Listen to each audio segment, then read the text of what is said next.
Welcome back, friends and enemies, to the ghoulishly delicious decorative dining experience brought to you by the Ann Arbor District Library, the Spooktacular Banquet.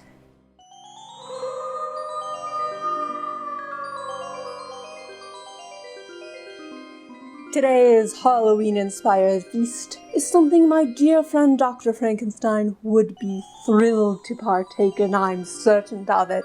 A monstrously mashed, sickly green color, but mightily tasty. This thing called guacamole we shall fashion in with bits and pieces of all sorts of things found in the kitchen and delicious in dips, much the way my friend Dr. Frankenstein knit together his monster. If you're interested, come, join me in the kitchen, but first, remember to like and subscribe to this channel if you want more Halloween fun.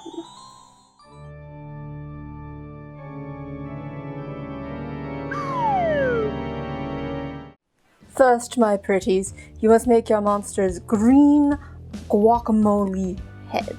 Use whatever guacamole recipe you enjoy. Oh, pretty. Such a beautiful green complexion our monster shall have.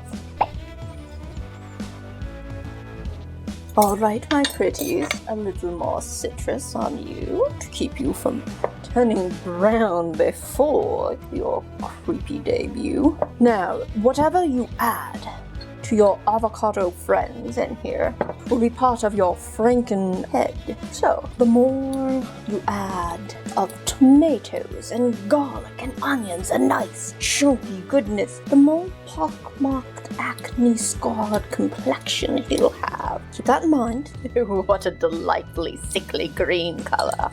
Ooh, SKP. Now I am going to add a little bit of homemade salsa. A little cumin. We're going to go a little kicky with a little bit of red pepper powder. Cayenne, my friends, cayenne. And I have chosen to go with powdered garlic this time. Ah, the compromises we make for the sake of beauty. So dehydrated.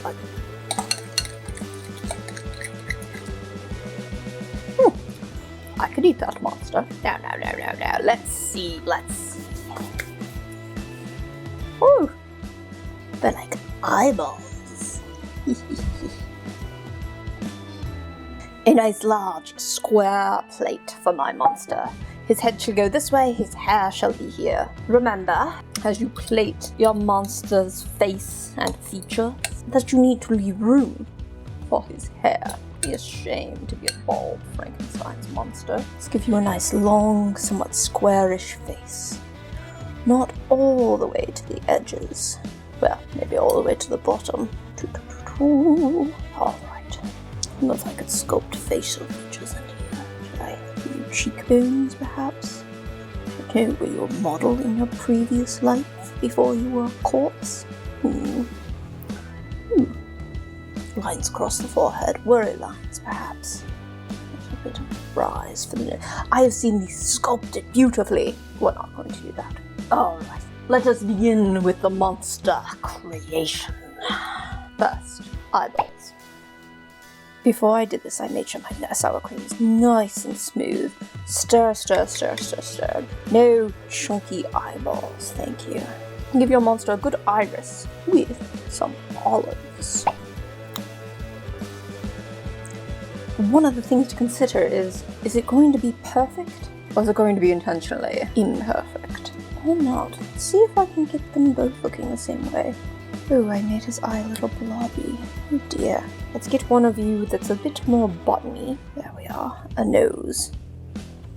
Not a button nose. I'm going to give you a long, thin nose. So I'm going to take one of these pre-sliced olives, cut it in half. Maybe get you a nice long, more Roman nose. Yes, there we are. Many an internet site will tell you at this point that you're going to make a zigzag mouth and stitches across the brow using refried beans that you spoon into a plastic baggie, and then you cut the smallest of holes in the absolute corner of the bag, and then you pipe on the decoration. Now, my pretties, before you go any farther down the path of decorative smushed beans, ask yourself this question and answer it honestly. How good are your piping skills? If your response is, what are these piping skills of which you speak? Then no, put the beans aside. You can use these perhaps in a different face dip. A wolfman, a Chewbacca, a vampire, my favorite.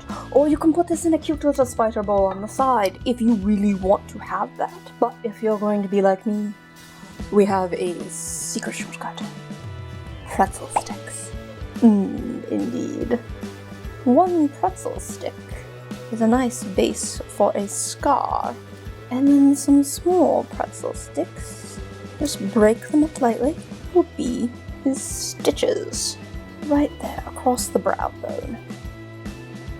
More, his zigzag mouth.